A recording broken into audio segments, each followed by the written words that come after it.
Coming up on Your Money and Your Life, should you consider buying property through a self-managed super fund? Are agricultural shares a good investment? How to boost your super balance if you've had time out of the workforce? Plus, we find better insurance deals for a family and their fur baby in charge, Diesel.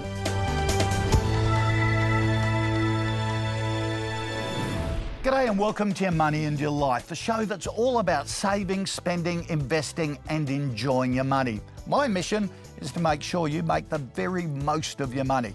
First up today, new figures from ASIC's Money Smart site show Gen Z women are more stressed than men about the cost of living and are more overwhelmed by their finances.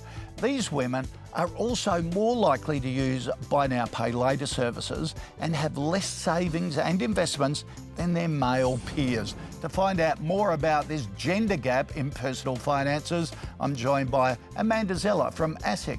Amanda, g'day. Why are more Gen Z women stressing and being overwhelmed about money?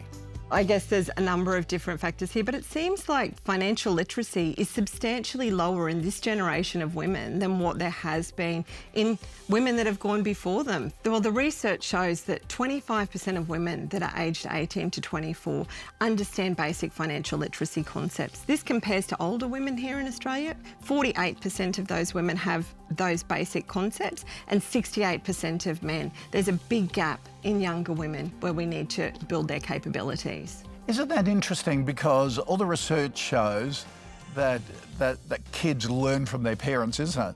So mums take an interest in passing on all of those financial skills to your girls. Yes. Right from an early age. Tell us about the girl math social media trend and how that's affecting things. Well, it's rooted in sound economic concepts like cost per use or sunk costs. Rationalising the cost of a $300 handbag as only $1 per day, given I'm going to use it every day this year. One I find most concerning is any expenses under $5 are basically free. We know buying a cup of coffee every day is more than $2,000 across a year. This is a dangerous stereotype and it is perpetuating women not taking control of their finances but treating it as a bit of a joke. We want to flip that on its head and make it synonymous with women understanding their finances. So what are your top tips for Gen Z women to get their money under control? Well, I think you should be engaging with the ASIC Money Swap website as a tool that you can use to find out about strategies for budgeting, planning your expenditure, saving for the future. Understand your super. This is where you are kicking off your earning potential for the rest of your life. We need to make sure that we're compounding that in a good way and not in a negative way for future financial independence and security for these women. So find resources, talk to your parents, find out what they did well, what they didn't do well, and look to their learnings as well as the tools you can access that are freely available. Thanks for joining us, Amanda. Really appreciate it. Now to Kochie's Budget Challenge. Every week, with the help of the team at Compare the Market, we help real families find better deals on their biggest bills and save thousands of dollars. Kina and Peter don't do things by halves. They got married and started a business together in the same year during the GFC. 15 years on, they're balancing the competing demands of two young kids and their business. Let's see how we can help. Kina and Peter, thanks for having us, and introduce me to my new best friend. Who's this? This is Diesel. Oh, He's 5.5-year-old Australian Shepherd. Oh, how gorgeous. And a couple of small business owners. Peter, tell me about the business. The garage door business. Right. We've had it for 15 years. Yeah. Yeah, we go all over Sydney. And how's it all been going? It's been tough. COVID was really good for trade businesses. Just the coming off COVID has been challenging. So how have you had to adjust?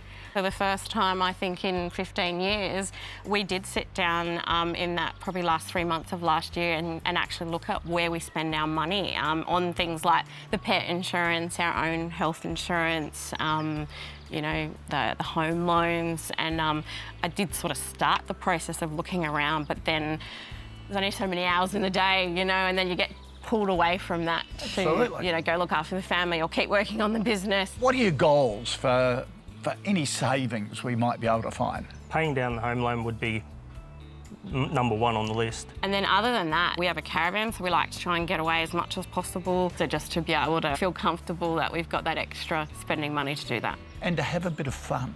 Yeah. Money to go on a date night or something. Otherwise it gets you down. So the goals are pay off the home loan, bring back more fun. That's it. Excellent. Let's see what we can do. After the break, we talk shares and whether agricultural stocks are a good investment.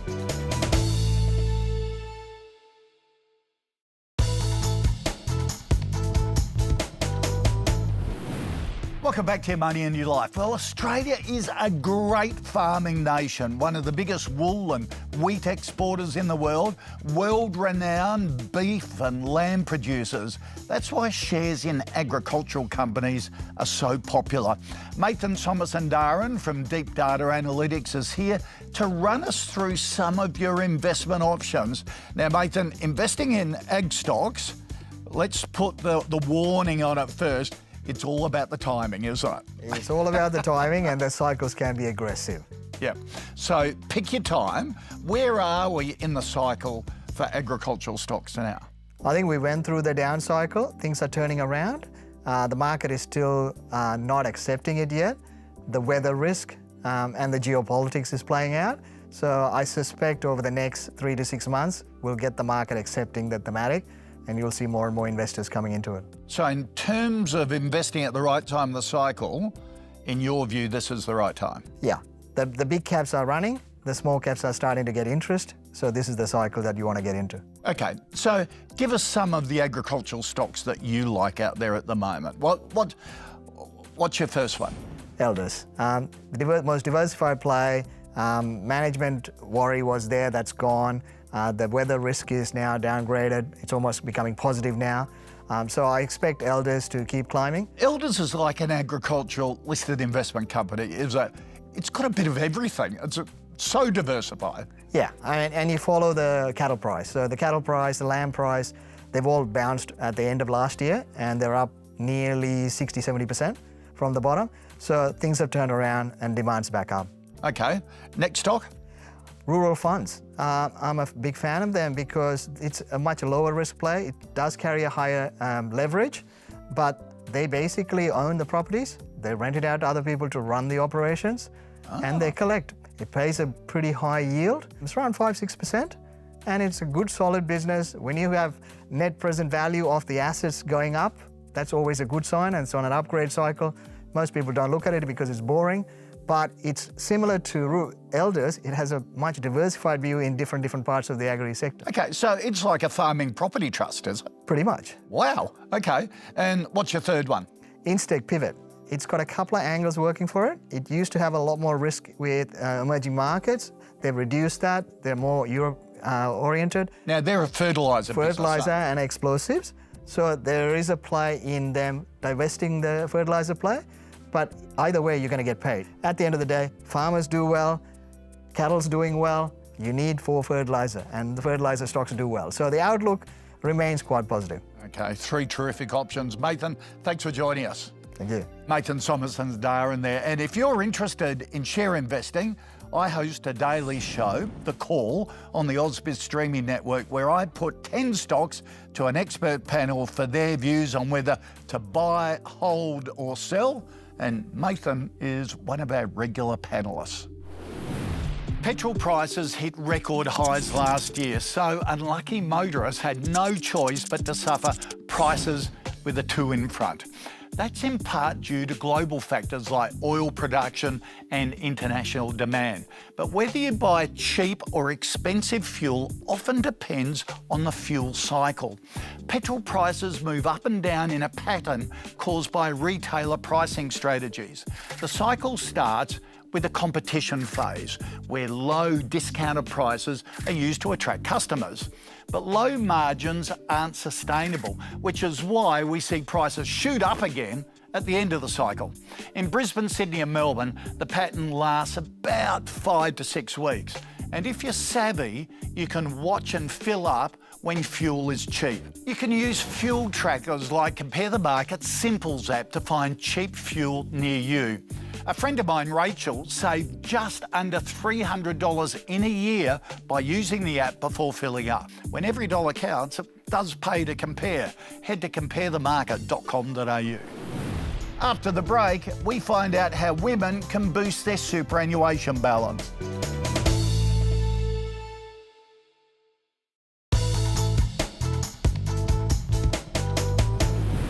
Welcome back to Your Money and Your Life. Look, it's time to talk about the gender gap in superannuation. Would you believe, on average, women have just a third of the retirement savings of men? Now, many women have a career break to have children and often return to part-time work. This slashes their earning potential and the amount they can build up in super. To top it all off, women live longer as well. To find out how women can boost their superannuation savings, I'm joined by Naomi Rosenthal, a financial advisor at Professional Wealth Services.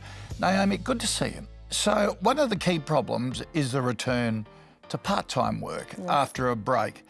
How can women plan for that in terms of superannuation? Yeah, there's probably quite a number of things that they can do before they choose to take a break. Have a conversation with your partner about what that's going to look like, how much time you're intending to have off, how can you reduce your living expenses whilst oftentimes you're taking a break for children, so they're going to increase at the same time. Yeah. Where do you shift that budget to make it much more effective? Okay. How can you continue to contribute to superannuation whilst you're on a break? There's a couple of things that you can do. Like what? So you can do spouse contributions, you can do contribution splitting, you can do after-tax personal contributions. Okay, let's talk about those three. The spouse contributions. What does that mean? Your partner, if they're working, they can put up to $540 or any amount really into your superannuation. You can claim a tax deduction on that money through their tax return of up to $540. So a little bit of a boost to your super, and they get a tax deduction for that. And the splitting? So 100% of their superannuation goes into their account. They can split up to 85% of their super into your account. Oh, and the after-tax contributions, how powerful does that become? Well, you can add up to $100,000, $110,000 a year into your superannuation account after tax money. So as much as there's not really tax savings or tax benefits by putting it into superannuation today, if you're compounding that money over the long term, it makes a significant difference to your wealth when you hit retirement. All right, what advice do you have for women who are 10 to 15 years off retirement? All of a sudden, you're focusing on your superannuation balance and thinking, geez, I need to boost it. What can you do? So there's a number of things you can do. The first thing is the after-tax contributions or non-concessional contributions that we just mentioned. You can put lump sums of money in. So if you've come into an inheritance or you've sold some property or things like that, you can add extra money into superannuation. You can use what the government introduced a few years ago called catch-up contributions. This is where if you haven't maximised your concessional contributions or your employer super contributions for the previous 5 years, you can use that difference to add a lump sum of money in one go. And get good individual advice. What's right for you? So complicated. Naomi, some wonderful insights there, some great thought starters for everyone on how to bridge that superannuation gap. Thanks for joining us. Thanks, David. Have you ever wondered what an SMSF is? SMSF stands for Self-Managed Super Fund, a way of saving for retirement through your super that puts the control into your hands, not your super funds. More than 1.1 million Australians are members of SMSFs according to the latest ATO data. They've increased in popularity as people choose to invest their hard-earned super money into shares, cash and term deposits and investment properties. Property is a big one for us here at Wealth. We've seen a huge shift towards people taking out loans to invest in property using the SMSF. There are a couple of reasons why. Number one, people want to own a tangible asset that they can derive income from as they look to retire. And number two, you can find some huge tax benefits as well as some nice tax deductions when you invest in property with your SMSF. Speak to a financial advisor to see if an SMSF is right for you and your personal circumstances. To find out more about Wealth's property loans, head to WLTH.com to see what we can do for you. After the break, a young family balance business and the demands of one cheeky dog.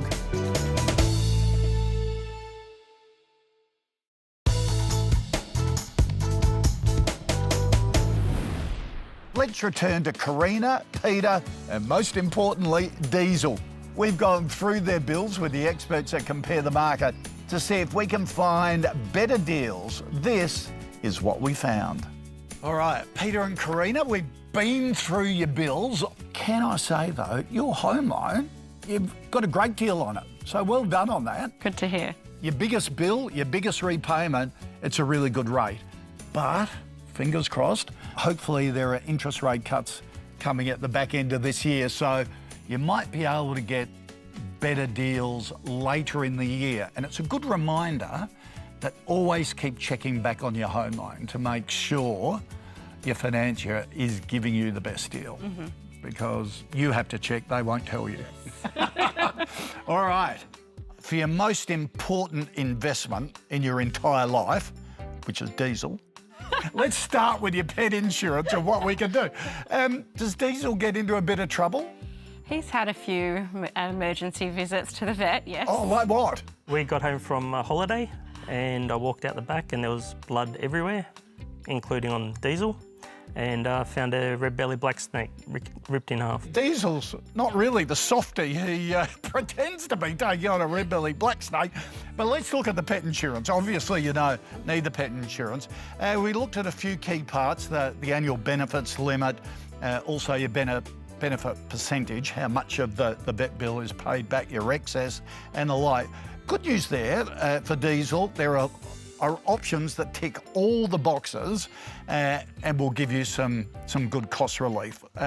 Everything I say today is sort of a thought starter for you to follow up. If you look at a higher end cover for Diesel, you could go for a higher benefit percentage, higher annual limits, lower excess, and still pay $80 a year less. Okay. So we've actually found a policy that gives Diesel first-class treatment more for less. Home and contents insurance is the other thing we had a look at. You're paying nearly $4,300 a year in home and contents insurance, but we reckon with a few tweaks, there could be some considerable relief. The first thing is you do have really high contents cover, so we'd suggest, you know how you can do those contents calculators where you go around and methodically put everything down and adds it up for you?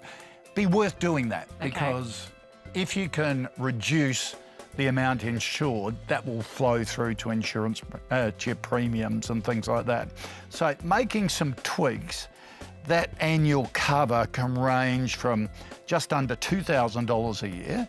If you choose a higher sum insured, there are still quotes for you at around $2,700. So your total premium reduction, we reckon you could expect around $1,600 a year, Wow. which is pretty good with just a few tweaks. All right, health insurance. You split your hospital and extras a few years ago, said you'd like to look at options to bring that together. You're currently on a Silver Plus, lower tier of extras, paying nearly $4,200 for both. Obviously, with the kids, you think you have orthodontics, which you should be. Every parent with kids your age should be thinking that. And if you wanted to increase your hospital excess slightly, there's another Silver Plus option with a mid-tier extras that includes orthodontics cover in it, and that's just under $4,000. So you'd have same silver cover, plus with the orthodontics, and pay a lower premium. Okay, so, sounds good. Good. You know, basically getting the orthodontics thrown in. So all up, we reckon about $2,000 a year. Okay, we've come that's up good. Yeah. Amazing. Thank you. So, Peter, will that be a decent date night? Maybe. Okay. Oh, you... That's a 5-star hotel for the weekend. Yes, exactly right. Well, don't blow it all on a date night. You know, you've got the home loan to pay down and look after diesel, but hopefully that helps. Does, thank you. Massively. Good on you. All right, thanks for having us. Thank you. you. Well, that's it from me for today. I hope you've enjoyed this episode of Your Money and Your Life. For all the latest money and investment news that you need to know, go to ymyl.com.au. And while you're there, subscribe to my free email newsletter, which is delivered to your inbox every Friday. See you next time. Next week on Your Money and Your Life, understanding your credit rating and how you can improve it. It's never too early to teach your kids about investing. We help you get started. And how you can get on the property ladder in 2024.